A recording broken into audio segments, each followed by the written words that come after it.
The Owls got their first shutout victory in nearly 6 years. I'm Jake Gable, live outside of Edberg Olson Hall, and I'll talk about an offensive change that has Temple's offense flying high. And I'm Michael Merville at the studio set to take a look at Saturday's storylines from Temple's last non-conference game of the season.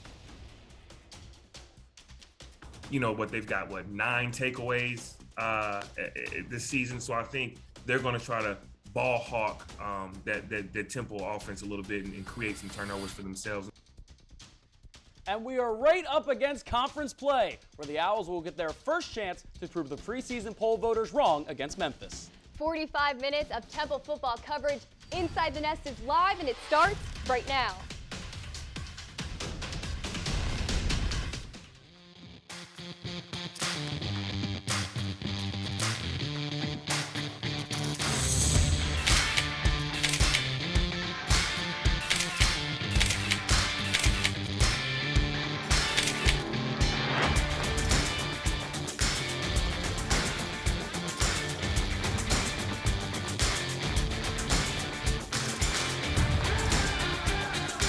Hello and welcome into a new edition of Inside the Nest. She's Emilie Cochran and I'm Luke Emilie. The Owls shut out UMass to end their 3-game homestand. Temple sits at 2-2 awaiting conference play, and they're going in with some momentum.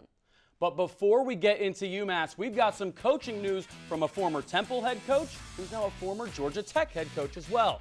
Jeff Collins was dismissed after starting the season 1-3. Collins coached the Owls in 2017 and 2018. He went 15-10 in those 2 seasons. G-Tech wasn't as kind. Collins was just 10-28 for the Yellow Jackets in 3+ seasons. Now, the Yellow Jackets may be 1-3, but the Owls are 2-2. It took a whole lot of defense to take care of the UMass Minutemen this past Saturday and earn that second win. Those first 15 minutes were not pretty, but the Owls eventually picked up the pace and found some rhythm in the second half. Back at home for the 3rd straight game as the Owls wrapped up non-conference play at the Link. The offense struggled early in this one, failing to put up points on their first 4 drives of the game. Turnovers were also a crucial issue for Temple. Late in the first quarter, E.J. Warner feels the pressure, steps back, lofts the ball up, and it's picked off out of the air by Jordan Mahoney. It's Warner's 2nd straight game with a pick in his 2nd consecutive start. The special teams unit also fell from grace in this one. Just 2 weeks after blocking 3 punts in one game, they make a big mistake on the punt return unit. The ball bounces off Zay Baines trying to make a block, and the Minutemen recover on the Temple side of the field. It was the 2nd of 3 turnovers in the half for the Owls. But the reason this game didn't get out of hand was the defense, and that defense was the story of the game. Late in the second quarter, with the Minutemen driving, Campiati drops back to pass, and Alex Odom picks him off. That's Temple's first forced turnover of the season, and it's also the first career interception for Odom. But just 3 plays later, Warner throws to Ian Stewart, and that one's picked off. Later, on the final drive of the half, Warner throws one up to the stars, and it comes shooting down into the hands of Ian Stewart for the touchdown to give Temple a 7-0 lead at halftime. Now moving into the second half with the Owls up 7 on 4th and 1, E.J. Warner drops down in the pocket and throws a 30-yarder to David Martin Robinson for his 2nd reception of the day. This play ultimately put the Owls in the red zone, but a change behind center allows Quincy Patterson to use his legs and rush in for a 2-yard touchdown to put the Owls up 14-0. UMass regains possession of the ball, but Leighton Jordan stretches out for his first career interception. He takes that ball 41 yards straight into the end zone. Towards the end of the 4th quarter, here is the offensive play of the day. Warner throws a 50-yard dime to Adonicus Sanders to finish it off. Temple shuts out UMass 28-0, the team's first shutout since 2016. The Owls have finally wrapped up non-conference play, and Temple outplayed UMass after a slow showing. E.J. Warner got his first win as a starter, completing 11 of 22 for 173 yards. However, 2 picks and 1 fumbled punt allowed the Minutemen to trail by just 1 touchdown before the 3rd. On the other side of the ball, Temple's defense carried throughout, holding UMass to just 259 total yards. So a lot to grow from, a lot to learn from. Boy, we have a lot of work to do. And, but I'm excited about the mindset of our young men, at least showing that they will fight and we can do anything as long as we have that mindset and maintain that mindset. So. I mean, I think a lot of people kind of assume that a QB competition room is they're not really good friends, or it's kind of tough to be around. But that's not been the case at all. We've all been super close. I mean, me and Quincy especially do everything together. We're roommates the night before. We're literally such close friends. And it's just been awesome to have them there and kind of teach me how to go through college on the field and off. So just having those guys around has definitely been huge and helped me translate to the field really well. Now, anytime the defense gets a shutout, that's usually the talking point. But when you look at this game, I want to start with the offense. The Owls only had 7 points in that first half, 3 turnovers, as you mentioned. But when you look at the second half, they went dual QB. Quincy Patterson and E.J. Warner were swapping snaps. They were swapping series. It was something that you don't normally see, especially from a Temple team. So I'm interested to see if that's something they do going forward, or if they're just going to give E.J. the reins back next week against Memphis. Now, the defense definitely carried during this first half, and it showed throughout the entire game. It was their first time forcing a shutout since 2016, and this was the second game in a row where the defense didn't allow the other team to score a touchdown. Now, I can't say that consistency is the same for the offense. I feel like Temple is kind of notorious for their slow starts, and once they get into conference play, it's going to be hard for them to keep up and recover from those sticky situations they put themselves into so early on. Well, this past week, the offense just got a guy back that I think will really be crucial to them as they start conference play. That's tight end David Martin Robinson. And he's been a guy that missed the first 3 games due to injury. He missed a lot of games last season due to injury. He's going to be a big piece for this Temple team. He's a guy that adds a whole nother element to the receiving game, and that's running after the catch. We saw in that highlight a big 4th and 1. David Martin Robinson took a short pass and took it 30 yards. He's a guy that does things that not many guys on this team can do. It'll be huge for this offense to have him back getting into conference play. You highlighted David Martin Robinson on the offensive side of the ball. I want to talk about someone that we rarely talk about on the defensive side of the ball, Alex Odom. He had 9 total tackles, his first career interception, one of 2 of Temple's on the day. Usually when we look at this Temple defense, we highlight linebackers, we highlight the D-line. It's rare that we see a defensive back making those moves, making as many tackles as Alex Odom did, and he really did support this overall Temple defense. Now, speaking of Temple's defense, it took 4 whole weeks for the Owls to force a turnover. We now turn it over to Owl Sports Update reporter Michael Merville to tell us more. Hey, Michael. Thanks, Emily. Temple is back on the win column with its win against UMass this past Saturday as the Owls defense showed up to show out. The turnovers that Temple forced made a big impact on the game. The Owls caught 2 interceptions, which actually were the first of the season, one of which being caught by junior linebacker Leighton Jordan in the 3rd quarter, who took it back to the end zone for 6. Safety sophomore Alex Odom, who also caught an interception, led the Owls with tackles with 6. And in his 3rd start, starting to be obvious that freshman QB E.J. Warner is letting his arm loose and getting comfortable on the field. Despite throwing 2 interceptions, Warner finished the game with 2 touchdowns and 173 passing yards. It will be interesting to see his progression as a true freshman once he gets into conference play. That's all I got from the studio set. I'm Michael Merville. Emily and Luke, back to you. Thank you, Michael. Now it's time for our weekly play breakdown. Temple's Week 4 matchup was filled with plenty of highlights. But instead of breaking down a touchdown pass or an interception, I want to focus on this 34-yard pass to Adonicus Sanders. Now, there's 5 minutes left in the second half. Temple didn't really have anything going for them in this first and to the start of the second half. But as you can see, E.J. Warner plants his feet finally, grabs the ball, throws a beautiful 34-yard pass to Adonicus Sanders right here. Not only was this a perfect pass, but Adonicus Sanders, look at it, this toe tap right here from him to haul it in the end. Eventually, these guys they're having a great connection this year. It's Tony toe tap right there. Now, well, I'm going over to the defense in the second quarter as well. This is an interception by Alex Odom. We mentioned it, his first career pick and the first turnover of the season forced by the Temple defense. Now, we'll run it through again. You see, Gino Campiotti, the quarterback, sees 2 safeties up high, one over here and then Alex Odom over on the far side. But as the ball snapped, this one drops off and Odom sort of moves up, trying to switch up the look that the quarterback's getting. So we'll run it again right here. Now Campiotti's going through his reads, and when you stop it right here, he sees one route going towards the middle and one going towards the far sideline. And what he's seeing is Alex Odom shaded towards that far sideline. He thinks he's got the man in the middle open, but when you run it again, Odom just makes a great play to cut back to the middle and pick off that ball. Again, the first interception for him and for the Owls. It was a big play in this game because the offense couldn't really get anything going in that first half. Now we broke down plays from that first half, but it was the second half where the Owls made a crucial adjustment at the QB position. Inside the Nest reporter Jake Gable is live at Edward Golson Hall to tell us about Temple's second half dual QB approach. Hey, Jake. Hey, Luke. When quarterback E.J. Warner replaced DeJuan Mathis as starter, many thought that Warner would be the only quarterback we'd see from the Owls. Not so fast. 4 games later, there's a third quarterback taking snaps at crucial points during the game. When a team wins 28-0, you probably expect the winning team to dominate the whole game. But Temple did not score its first points of the game until there was 2 minutes left in the first half. The offense was very shaky in the first half, with 2 interceptions and only 7 points scored. Insert Quincy Patterson.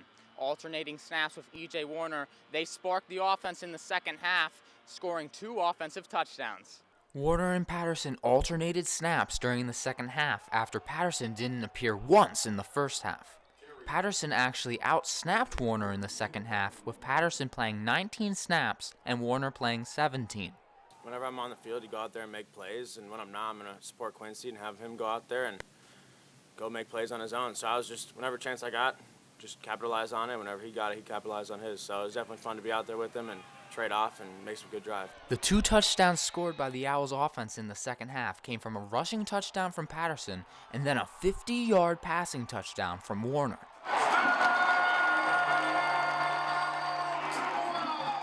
While Warner is still the starter, head coach Stan Drayton says to plan on still seeing both of them in game.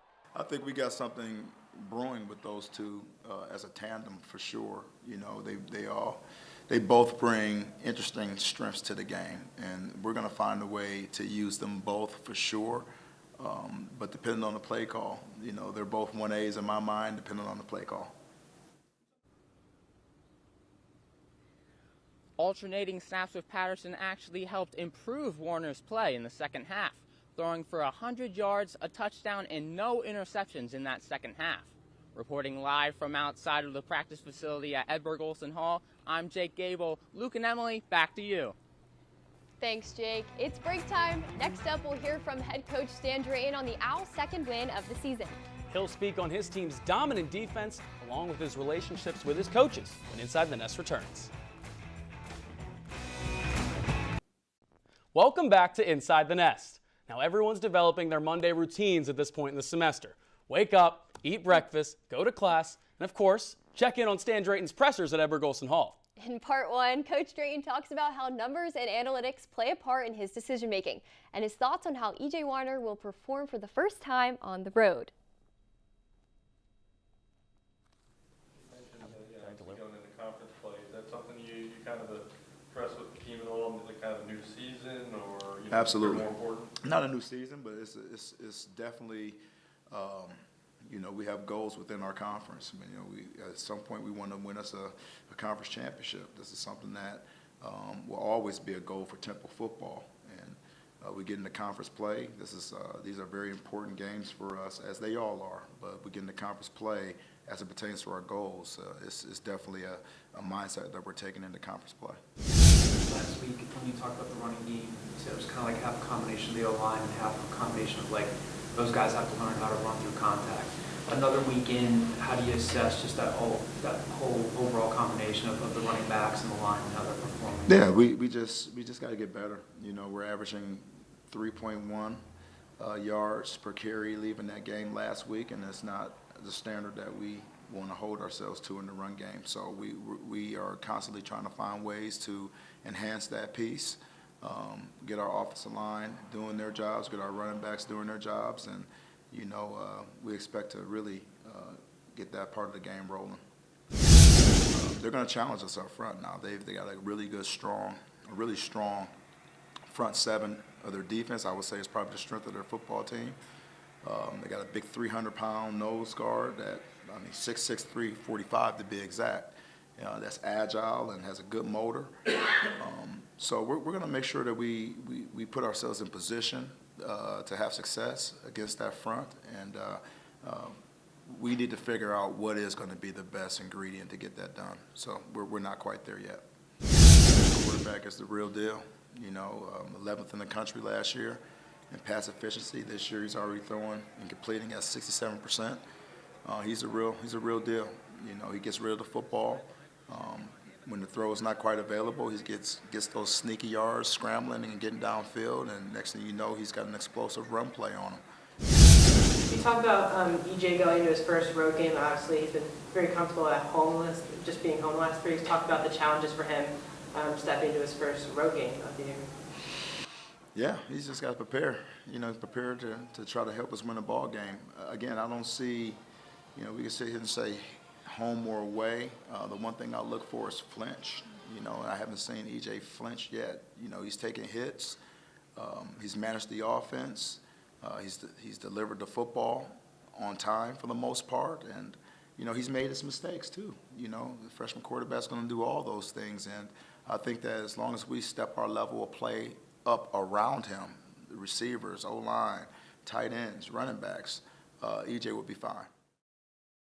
That was part one of Stan Drayton's presser. Em, what did you take from it? So when asked about the way Stan Drayton would feel about EJ performing on the road, he said that he just needs to prepare. And when Stan Drayton looks for in his quarterbacks is whether or not they flinch or not. And he said, quote, "I've never seen EJ Warner flinch." I don't know if I could say the same. I've seen him throw 2 interceptions this past weekend, so I think, in my opinion, that's a flinch. But I think Stan Drayton's kind of talking a little bit more generally, saying that he doesn't flinch after his mistakes. He doesn't flinch after those thrown interceptions. I think he's speaking more generally, and I think I can attest to that, and I agree with what he was saying there. Yeah, and I think that's what you want from any quarterback. I think that's what Stan's looking for. And with Stan specifically, I'm looking at how he's addressing his decision-making. He talked a lot last week about his 4th down decision-making and the percentages he takes into it. This week, he's talking more numbers, talking about the yards per carry Temple's getting, talking about the height and weight of some Memphis D linemen. So I think when you look at Stan, he's a guy that you could see when they're in football for 30 years, they go off the football feel. But for Stan, I think he does a good job of balancing both the numbers and his football feel, something you don't normally see from a guy that's been around as long as him. Absolutely.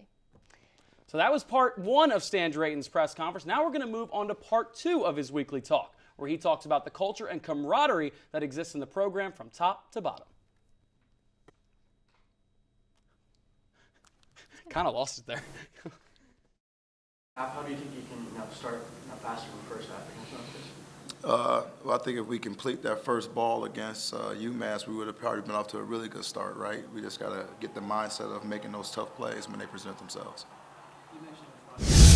Rory Bell missed his second kick on Saturday. He's only had 2 attempts, but he's missed both. Where's your confidence level in the kicking game for you? I know McKenzie's done a great job punting, but field goal kicking and stuff in general. He's got to get better.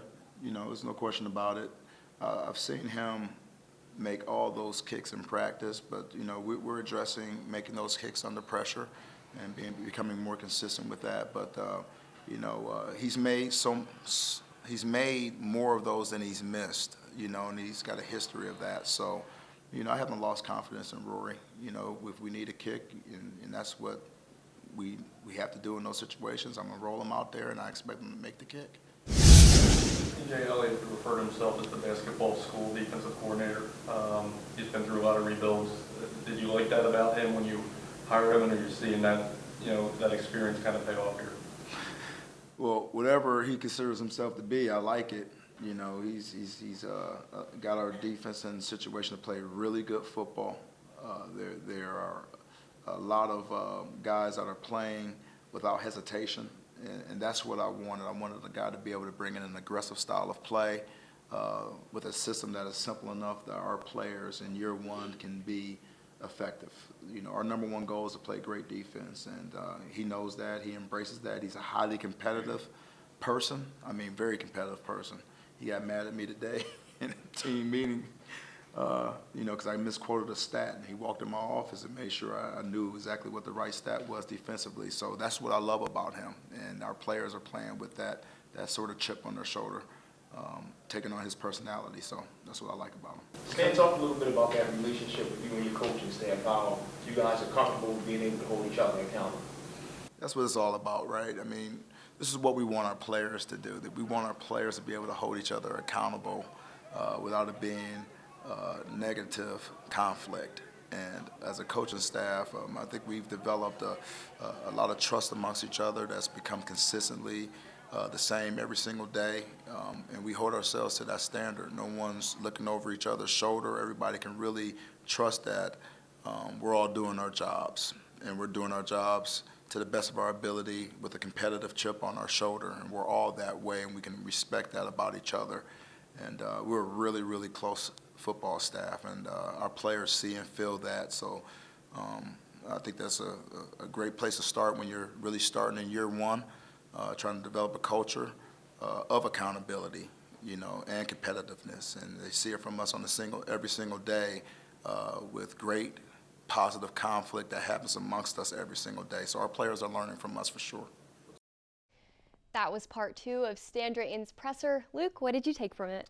I loved when he was talking about his relationships with his coaches, specifically DJ Elliott, the defensive coordinator, even referencing a meeting where Stan Drayton mentioned a stat wrong, and DJ Elliott came walking into his office and said, "That's not right. You got to give us the credit." And I think that's a good thing. It wasn't anything negative. It was they are holding each other accountable. They're uplifting each other. And I think it's good to see that Stan Drayton's not the type of coach that whatever he says goes. He trusts the people that he's put in coaching positions around him. And I think that'll rub off on the players as well. Absolutely, especially EJ Warner. He specifically mentioned that he's always firing the guys up on the sidelines. He's always, hyping them up and telling them if they made a mistake, to like get back in the game. And I think that's something that's really important when they go on the road, because Temple isn't going to have as big of a fan base there if not a lot of fans at all are going to be there. In fact, also that Memphis team, they're going to bring that negative energy. The fans are going to bring the negative energy. So they're going to need AJ Warner to hold these guys accountable for as long as he can. Now, we've heard a lot from Stan Drayton on Temple, but stick around because later in the show, we'll hear from Frank Vonner from the Daily Memphian to offer a Memphis perspective on this coming week's matchup. This is his second year covering Memphis, and he has some insight on the Tigers' performance so far this season. We're up against our second break, but coming up, Emilie and I go behind enemy lines with Frank to see things through a Memphis lens. Plus, the toolbox is coming out again. What will the Owls need to do to succeed in Week 5? We'll give you Temple's keys for success right after the break. Welcome back to Inside the Nest. After a 3-game homestand, the Owls hit the road to Memphis for their second away game of the season. The Owls beat the Tigers 34-31 last season at the Link on homecoming weekend for their only conference win of the year. Winning in Memphis will be hard, especially for a Temple program that's won only one road game since the 2019 season. The Tigers were looking to add to their 2-game win streak in their last matchup against the North Texas Mean Green. Starting quarterback Seth Hannigan threw 2 touchdowns on the day, one of them to Javon Ivory for 18 yards with 11:50 left on the clock. This gave Memphis a 13-10 lead, and the Tigers never trailed again. With 14:20 left in the fourth, linebacker Xavier Cullins intercepted a Mean Green short pass and raced to the end zone for a 2-touchdown advantage. Memphis led by double figures for the remainder. The Tigers win 44-34. That win over North Texas puts Memphis on a 3-game winning streak coming into this week, but we want to go deeper than what their record shows. Memphis insider Frank Vonner gives us a more detailed outlook on this Memphis team so far this season as we go behind enemy lines.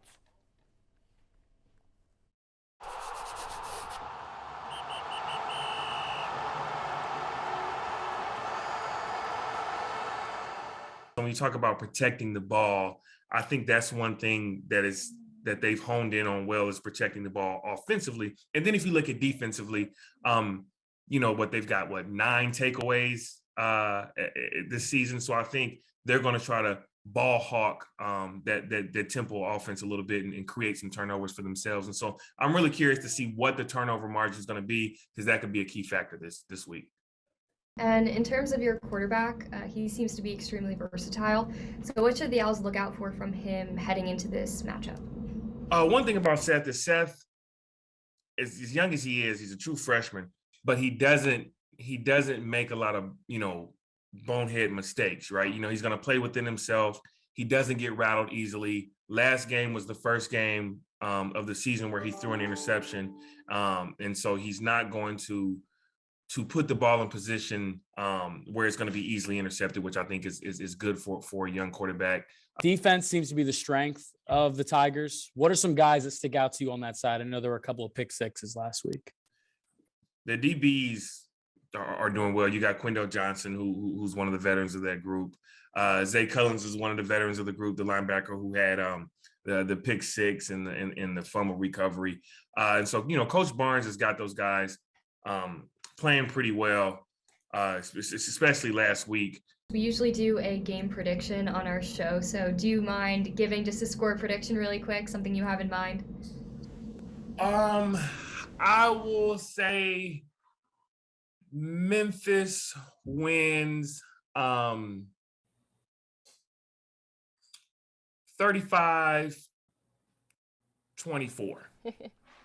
So, Luke, what did Frank say that really stood out to you? When he talked about the defense, that really stood out to me. It's a Memphis team where that's their strength. They had 2 pick sixes last week, and they had a forced fumble. Now you look at the Temple side, they've turned the ball over in every game. Fumbles against Duke and Lafayette, interceptions against Rutgers and UMass. So Temple's going to have to clean that up because Memphis is coming into this one. As he said, they're going to ball hawk everything Temple does. And how about this quarterback, Seth Hannigan? He's already completed 67% of his passes this year. He does a great job at getting the ball out fast. He also does a great job handling pressure well. As Frank said, he doesn't really get flustered like E.J. Warner sometimes does, but also he's really good at complementing the other team. Their running backs are good, their wide receivers are good, so he's got a good group around him to really protect him as well. So the Owls are going to really need to bring that pressure and pressure him to the point where he can't do anything with the ball. So we've talked a lot about Memphis and their team keys to success, but what about the Owls? It's time to decide what tools Temple needs to use at the start of conference play. Luke, you're up. My first tool is to protect E.J. Warner. This past week, he didn't have as much time in the pocket as I've seen him have in other games. I think he felt a bit of that pressure on his 2 interceptions. UMass had the first sack against Warner this season, and there were some adjustments also on the O-line, like moving Adam Klein from right tackle to center. So I'm expecting the line will be more stable this week, and that should benefit Warner in this game. Okay, tool number 2, find that consistency. Temple has been known for its slow start since the beginning of the 2021 season, but it's recently been the offense that needs the most work in the first half. There was a lack of consistent drives and 2 interceptions thrown by E.J. Warner. Although Temple's defense carried from start to finish, if the offense has short drives, the defense can't catch a break. Ultimately, it's more work for them. Now, my third tool is for the defense to keep dominating. The defense hasn't allowed a touchdown since the third quarter versus Lafayette. That's 9 straight quarters without allowing a touchdown. The Owls are 3rd in the country in sacks, 4th in tackles for loss, 5th in passing yards allowed. Now, yes, they've played Lafayette and UMass, but you can only play the team in front of you. The Owls should have beaten up on those teams, and they did with defense. All right, the last tool of the day is to continue to use Quincy Patterson. The backup QB completed all 3 of his passes and led the Owls in rushing with 10 carries for 52 yards against the Minutemen. Early in the second half, Patterson had a 3-yard rushing touchdown that capped an 80-yard drive. It's important to have designed run plays for him. It keeps the defense on their toes and helps the offense get moving. The Owls will try to put those tools to the test on cable TV, moving from ESPN Plus to ESPNU on Saturday afternoon. They'll also make their first noon start time of the season over at Simmons Bank Liberty Stadium. As always, make sure to follow along on Twitter at Owl Sports Update for live game updates. Conference play is ramping up all across the American this week. Inside the Nest reporter Sam Massad is live at the studio set to take a look at how these teams have fared so far and where they could finish this season. Hey, Sam. Thanks, Luke. The Owls are finally entering conference play this weekend. Heading into Week 5, there are no undefeated teams in the AAC. Most of the records you see here are non-conference. There has only been 2 conference games, with Navy playing in both and splitting them, causing Memphis to be on top and ECU on the bottom. Tulane is the only perfect team heading into this past weekend, but that streak was snapped by Southern Mississippi.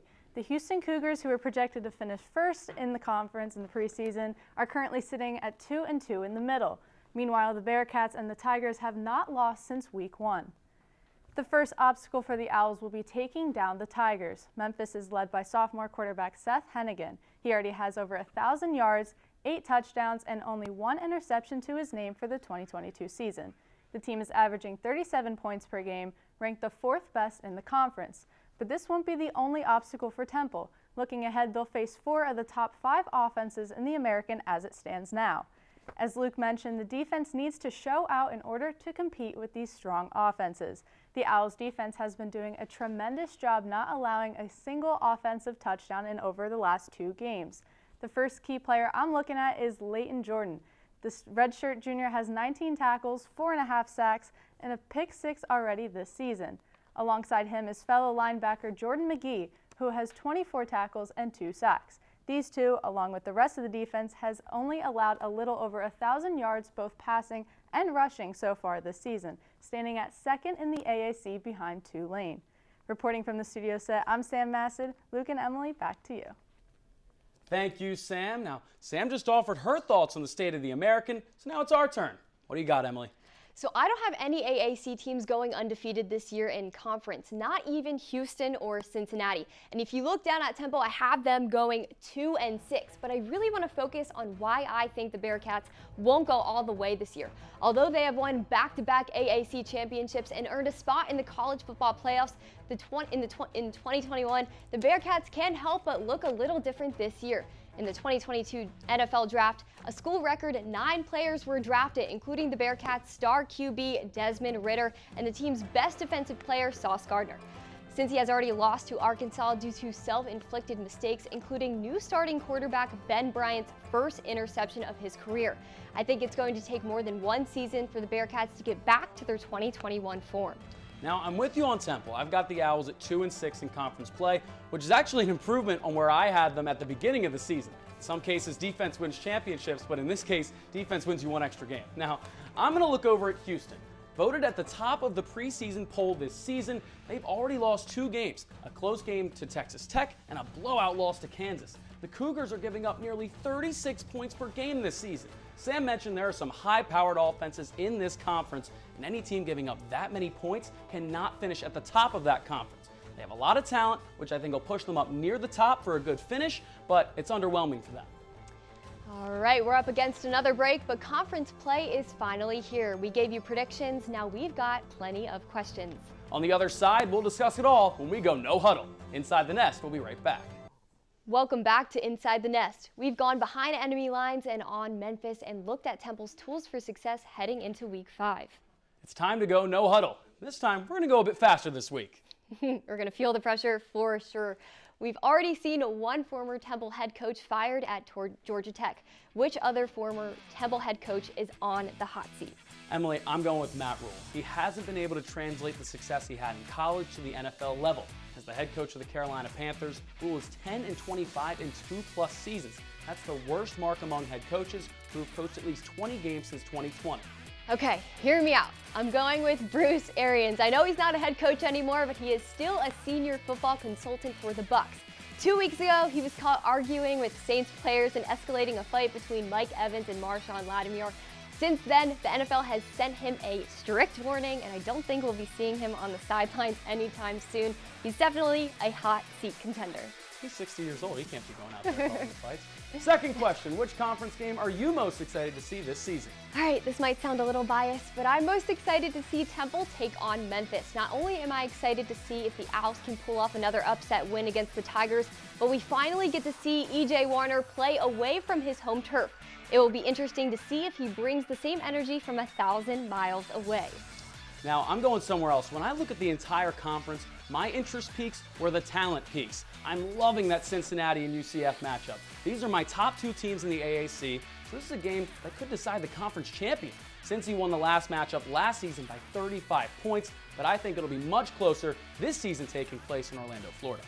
All right, so here's a quick look at our score predictions from last week. Luke, Sam, and Jake are tied up at 4-0, while my record still sits at 3-1. I think what I'm most excited for in conference play is some different predictions, where we've almost agreed on every single game, albeit with some pretty lopsided games every week. We are finally moving into some conference play score predictions from our crew of 4. Luke, start us off. I'm rolling with Memphis 24-17. I think the Temple defense holds Memphis in check offensively, but the Memphis defense is going to find success against the Temple offense that's still searching for an identity, and E.J. Warner as the starting quarterback. I'm wondering if we'll see him grow more consistent or if Quincy Patterson is going to be incorporated more into the offense. I've got Memphis winning as well, 34-21. The last time the Owls played on the road, they got completely shut out by Duke. I have a feeling Temple will start off with 0 momentum, especially because the team will likely have few fans on its side to support them. I'm going to have to agree. I have the Tigers taking down the Owls 36-14. Memphis has got the momentum of a 3-game win streak on its backs heading into this game. I don't believe the Owls will have it in them to pull off another upset win to Memphis this season. What about you, Jake? Everyone picking Memphis makes me a little nervous. Sorry, Luke. I know you wanted those different picks, but I think I'm going to have to go with the Tigers as well, 30-20. Although I really like this Temple defense, Memphis averages 37 points a game. The Owls' defense can only do so much, and I don't see Temple's offense being able to keep up with the Tigers.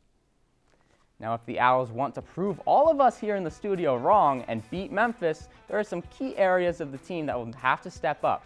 It's time for our final break. When Inside the Nest returns, I will be giving my guide on how the Owls can take down the Tigers. Stick around.